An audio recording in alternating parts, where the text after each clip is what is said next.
Hallelujah. ಎಲ್ಲರಿಗೂ ಶುಭ ಮುಂಜಾನೆ. ಈ ದಿನದ ದೇವರ ವಾಕ್ಯವನ್ನು ನೋಡೋಣ. 34ನೆಯ ಕೀರ್ತನೆ 5ನೆಯ ವಾಕ್ಯ. ಆತನನ್ನೇ ದೃಷ್ಟಿಸಿದವರು ಪ್ರಕಾಶ ಹೊಂದಿದರು, ಅವರ ಮುಖವು ಲಜ್ಜೆಯಿಂದ ಕೆಡುವುದೇ ಇಲ್ಲ. ಹೌದು ಪ್ರಿಯರೇ, ನಾವು ಎಂದೆಂದಿಗೂ ದೇವರನ್ನೇ ದೃಷ್ಟಿಸುವಾಗ ಖಂಡಿತವಾಗಿಯೂ ನಾವು ಪ್ರಕಾಶವನ್ನು ಹೊಂದಿದವರಾಗಿರುತ್ತೇವೆ ಮತ್ತು ನಮ್ಮ ಮುಖವು ಎಂದಿಗೂ ಕೂಡ ಲಜ್ಜೆಯಿಂದ ಕೆಡುವುದೇ ಇಲ್ಲ. ದೇವರ ವಾಕ್ಯವು ಸತ್ಯವಾಗಿ ಇರುವಂಥದ್ದಾಗಿದೆ.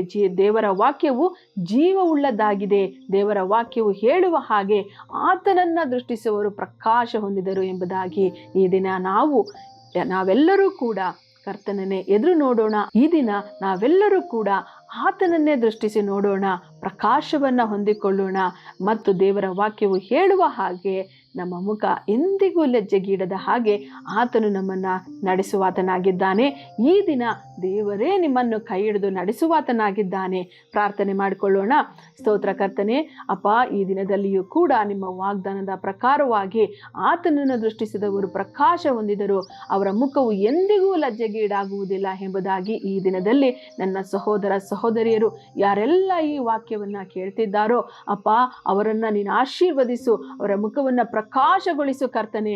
ಯಾರೊಬ್ಬರೂ ಕೂಡ ಲಜ್ಜೆಗೀಡಾಗದ ಹಾಗೆ ಎಲ್ಲರಿಗೂ ಜಯವನ್ನು ತಂದುಕೊಟ್ಟು ಅವರ ಕೈ ಹಿಡಿದು ನಡೆಸಬೇಕಾಗಿ ಯೇಸುವಿನ ನಾಮದಲ್ಲಿ ಪ್ರಾರ್ಥಿಸಿ ಬೇಡಿ ಹೊಂದಿದ್ದೇನೆ ಕರ್ತನೆ. ಆಮೇನ್.